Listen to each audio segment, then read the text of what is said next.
So before we begin this important ceremony, and there's no ceremony that can be much more important than this, let me provide a brief update on Operation Epic Fury. Today, the United States military continues to carry out large-scale combat operations in Iran to eliminate the grave threats posed to America by this terrible terrorist regime. Following our obliteration of Iran's nuclear program in Operation Midnight Hammer a short while ago, we warned Iran not to make any attempt to rebuild at a different location because they were unable to use the ones that we so powerfully blew up. But they ignored those warnings and refused to cease their pursuit of nuclear weapons. In addition, the regime's conventional ballistic missile program was growing rapidly and dramatically, and this posed a very clear, colossal threat to America and our forces stationed overseas. The regime already had missiles capable of hitting Europe and our bases, both local and overseas, and would soon have had missiles capable of reaching our beautiful America. The purpose of this fast-growing missile program was to shield their nuclear weapon development and make it extraordinarily difficult for anyone to stop them from making these highly forbidden by us nuclear weapons. We were the ones that were complaining. We were the ones that wanted it stopped. But everybody was behind us. They just didn't have the courage to say so. An Iranian regime armed with long-range missiles and nuclear weapons would be an intolerable threat to the Middle East, but also to the American people. Our country itself would be under threat, and it was very nearly under threat. I was very proud to have knocked out the Iran nuclear deal by President Barack Hussein Obama. That was a horrible, horrible, dangerous document. They would have had nuclear weapons 3 years ago, and they would have used them. But I'll not let that happen.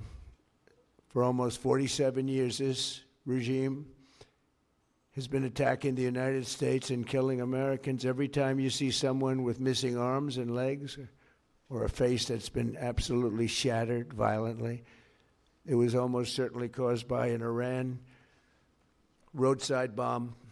They were put there by General Soleimani, who was the father of the roadside bomb. Very proudly, he thought, but I terminated him in my first term.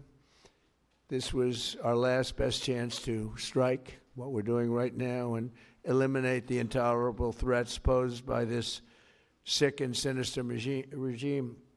And they are indeed sick and sinister. Our objectives are clear. First, we're destroying Iran's missile capabilities, and you see that happening on an hourly basis, and their capacity to produce brand new ones, and pretty good ones they make. Second, we're annihilating their Navy. We've knocked out already 10 ships. They're at the bottom of the sea. Third, we're ensuring that the world's #1 sponsor of terror can never obtain a nuclear weapon, never going to have a nuclear weapon. I said that from the beginning. They're never going to have a nuclear weapon. They were on the road to getting one legitimately through a deal that was signed foolishly by our country. And finally, we're ensuring that the Iranian regime cannot continue to arm, fund, and direct terrorist armies outside of their borders. And we thought we had a deal, but then they backed out. And they came back, and we thought we had a deal, and they backed out. I said, you can't deal with these people. You've got to do it the right way.